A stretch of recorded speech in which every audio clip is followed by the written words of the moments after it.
আসসালামু আলাইকুম সুপ্রশিক্ষার্থী, অষ্টম শ্রেণীর গণিত বিজ্ঞান টিউটোরিয়াল আপনাকে আবারও স্বাগতম। আমরা এই পর্বে আলোচনা করব এখানে অষ্টম ও নবম সেশন, এই দুটো সেশন নিয়ে। এখানে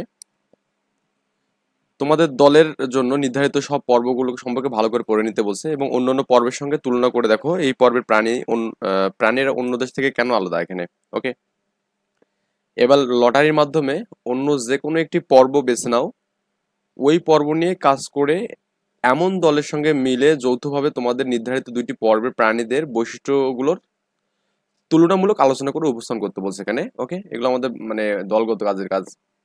সব দলের আলোচনা শেষ হয়ে যাওয়ার পরই ছক 1 এর জীবের তালিকার দিকে লক্ষ্য করো। এখানে তোমাদের বেছে নেওয়া প্রাণীদের মধ্যে যারা প্রাণী অ্যানিমেলিয়া রাজ্যের অন্তর্ভুক্ত তাদের কোন পর্বে তা কি তোমরা শনাক্ত করতে পারবে? তো আমরা কিন্তু এখানে একটা ছক দেখতে পাচ্ছি, এখানে ছক 4। এখানে দেওয়া আছে পরিফেরা, নিডারিয়া, তারপর এখানে কি প্লাটিহেল মিনথেন্স, নেমাটোডা, অ্যানিলিডা, অর্থোপোডা, মলাস্কা, একাইনোডার্মাটা এবং কি কর্ডাটা। হ্যাঁ, তো আমাদের এখানে এই সাপেক্ষে আমরা জাস্ট আমাদের যে প্রাণীগুলো ছিল সেই প্রাণীগুলো আমি জাস্ট শ্রেণীবিন্যাস করে দেবো এখানে।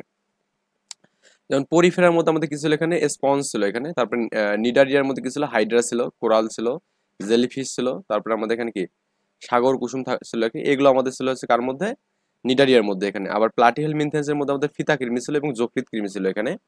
আচ্ছা, নেমাটোডের মধ্যে আমাদের ছিল চোখ কৃমি ছিল এবং গোল কৃমি এবং কি হুক কৃমি ছিল, এবং আমাদের কি বলা আছে এখানে ফাইলেরিয়া কৃমি ছিল এখানে। এই বিষয়গুলো আমাদের কার মধ্যে ছিল, এখানে নেমাটোডার মধ্যে ছিল এখানে। এবং অ্যানিলিডার মধ্যে কি আছে এখানে, কেসো যোগ লালসে কীট, এগুলো আমাদের এখানে অ্যানিলিডার মধ্যে আছে এখানে। ওকে, এবং অর্থোপোডার মধ্যে কি আছে এখানে, গলদা চিংড়ি আছে, মশা আছে, তারপর এখানে কি তেলাপোকা আছে, তারপর কাঁকড়া আছে, তারপর বিছা আছে এখানে। হ্যাঁ, তারপর মৌমাছি আছে, উকুন আছে, উকুন এটা প্রজাপতি আছে এখানে, তারপরে ফড়িং আছে, উই পোকা আছে, পিঁপড়া আছে, মাকড়সা আছে এখানে। হ্যাঁ, ঝিঝি পোকা আছে এখানে। এই বিষয়গুলো আমাদের কার মধ্যে পড়তেছে, এখানে অর্থোপোডার মধ্যে পড়তেছে। এবং মোলাস্কার মধ্যে কি আছে এখানে, শামুক আছে, তারপরে অক্টোপাস আছে এখানে, তারপরে কি ঝিনুক আছে সরি।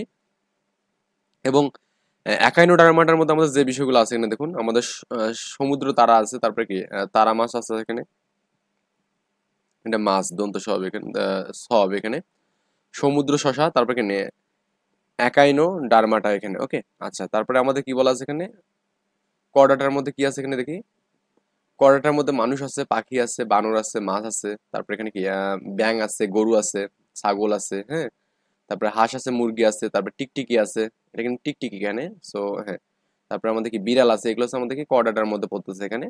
আই থিঙ্ক এই বিষয়গুলো বুঝতে পারছেন এখানে আমাদের। আচ্ছা, এরপর আমাদের বলছে এখানে সিলোম নেই, ছন্দ সিলোম, তারপরে সুগঠিত সিলোম, এগুলো আমাদের এখানে পড়লে আমরা বুঝতে পারবো এখানে। কারণ পরিফেরা এখানে আছে নিডারিয়া, তার প্লাটিহেল মিনথেস, নেমাটোডা, মোলাস্কা, দেন মোলাকা ঝিমুক পড়তেছে এখানে, অ্যানিলিডা যোগ বা তারপর এখানে অর্থোপোডা চিংড়ি, একাইনোডার্মাটা তারা মাছ, আবার কর্ডাটা হচ্ছে আমাদের মানুষ পড়তেছে এখানে। ওকে, আমাদের এখানে এই যে প্লাটিহেল মিনথেস থেকে অর্থোপোডার মধ্যে যে বিষয়গুলো আছে এখানে, হ্যাঁ, প্লাটিহেল মিনথেস থেকে অর্থোপোডা, এই অংশটা, এই অংশগুলো আমাদের এখানে মুখ বায়ুপথ একই কিন্তু এখানে তাদের সবার জন্য।